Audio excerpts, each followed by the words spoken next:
חברת השמה, כבר דיברנו עליה במהלך הקורס, שמעתם שזו השמה מיוחדת, שמעתם שזו השמה למקצוענים, שזה ימצוא לבן אדם הנכון את החליפה האישית, קראו לזה, השמה בפינצטה, אנחנו קוראים לזה סוט-אפ. סוט-אפ זה משפט שמגיע מעולם התאגידי האמריקאי, הוא מדבר, הוא אומר בעצם, קום, תתלבש, וצא לעבוד.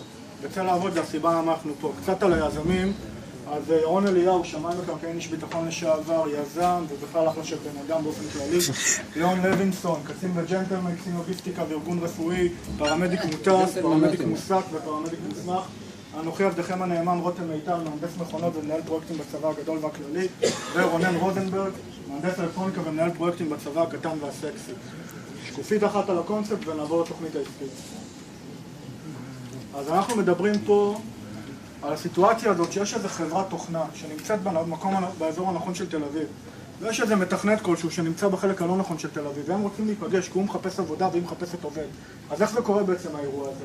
אז כמובן שהוא שולח להם קורות חיים, כמובן שמזמנים אותו אולי, אם יש לו מזל, לרעיון אצל המשאבי אנוש, אם מזמנת אותו אצל הראש צוות, אחר כך הוא מתראיין אצל 2 אנשים, אחר כך הוא מתראיין אצל 3 אנשים, בסוף לוחצים איתו יד וחותמים איתו על חוזה, והוא חלק מעדר על קרחון שומם באנטארקטיקה.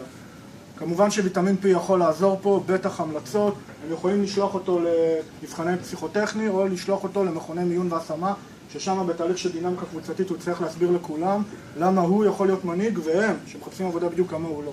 כל זה השיטה הישנה. עכשיו בואו נדבר על מה עושים באמת. אנחנו מדברים על מבנה רשתי שבו היזמים, אנחנו, יש מתחתנו ראשי מדורים. אנחנו מתחילים מקטן, 4 ראשי מדורים, ניקח לדוגמה ראש מדור הנדסה. מה זה ראש מדור הנדסה? זה לא איש HR, זה לא פסיכולוגי, זה לא איש משאבי אנוש, זה מהנדס עם 15, 20, 25, 30 שנות ניסיון וותק בתעשייה, והוא מכיר את התעשייה כמו את כף היד שלו. כמובן ברזולוציה הגבוהה, ראש מדור הנדסה.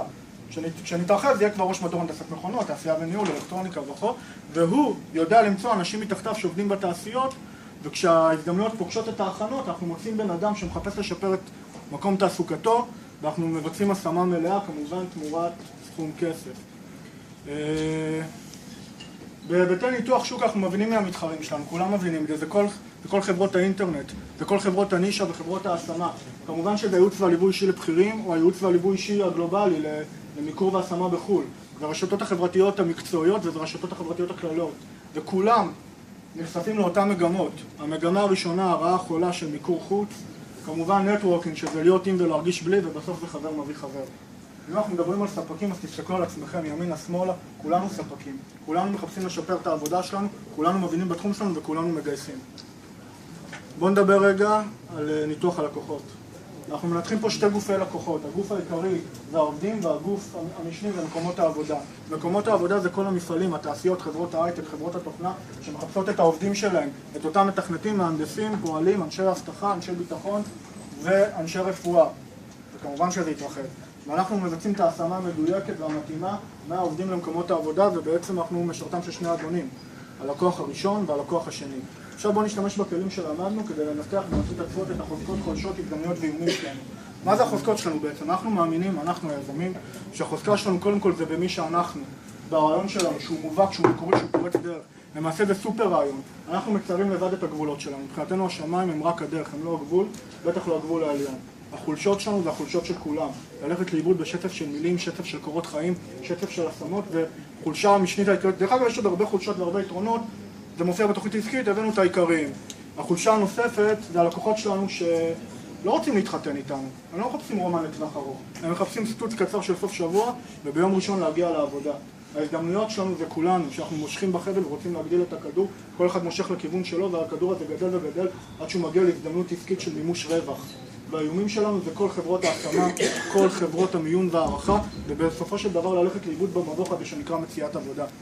בגאנט התוכנית העסקית לפי מחזור חיי הארגון, אתם מכירים את הגל הזה שלמדנו, של מחזור חיי הארגון, של חדירת צמיחה, בגרות ודעיכה. אנחנו מבינים שבשלב החדירה, ברבעון הראשון של תחילת השנה הראשונה שנעבוד, נתחיל מ4 ראשי מדורים, לאט לאט נגדל עד שנגיע לנטוורקינג, שכולם מכירים אותנו, ואנחנו מכירים את מי שצריך להכיר. וזה מומש בהשמות ובסוף בפוטנציאל רווחי. עכשיו הממדים הפיננסיים. מה זה ממדים פיננסיים בעצם? וכמה זה עולה לנו ומה אנחנו מרוויחים. אז בואו נתחיל עם מה אנחנו צריכים. אנחנו צריכים משרדים, אנחנו צריכים מזכירה, אנחנו צריכים טלפונים, מחשבים, פקסים, בטח שצריך מכונת קפה, וכל זה עולה כסף. אוקיי? כל זה השיטה השנה. בואו נדבר על מה כן אפשר לעשות. היום בעולם מאוד מקובל האבים, חללי עבודה משותפת, יש 2 כאלה בארץ, עוד אחד בדרך, שבהם זה משרדים בעצם פתוחים שיזמים יכולים לקבל שירותי משרד מלאים, מזכירות, חדרים אישיים, שירותי מחשב ואינטרנט, וכל זה עולה 3,000 שקל פלוס מינוס לחודש, 36,000 שקל רישיון שנתי, אבל זה לא הסכום הגדול. הסכום הגדול זה הראשי תחומים שלנו. אם ראש תחום שלי הרוויח בחברת הייטק 25,000 שקל, אני אומר, חביבי, אתה ממשיך להרוויח 25,000 שקל אצלי. אתה מקבל עמלה של 10% על כל, 20% על כל השמה, ואם אתה לא מגיע למשכורת שתמיד הייתה לך, אני אשלים לך את זה. אז בוא נדבר על שנה שכונה, בוא נדבר על שנה שאין רווח ובשנה הראשונה לא ביצע השמה, זה 150,000 שקל לחודש. אבל הפוטנציאל הרווחי בשנה הראשונה מביא אותי לנקודת איזון של 85 השמות בשנה הראשונה, ואני מורווח. ולסיכום, וזה אנחנו גם נגיד ללקוחות שלנו, שקף אחר. לפעמים אנחנו מגיעים למצבים האלה שאנחנו נתקעים עם הראש בגדר. אנחנו מבינים שהגענו לתחתית ואין לאן לטפס, ואנחנו מרגישים שמפה הכל רק יכול להשתפר. ואז מגיע מישהו ודופק אותנו מאחור. אנחנו לא כאלה, אנחנו נמצא להם עבודה. תודה רבה.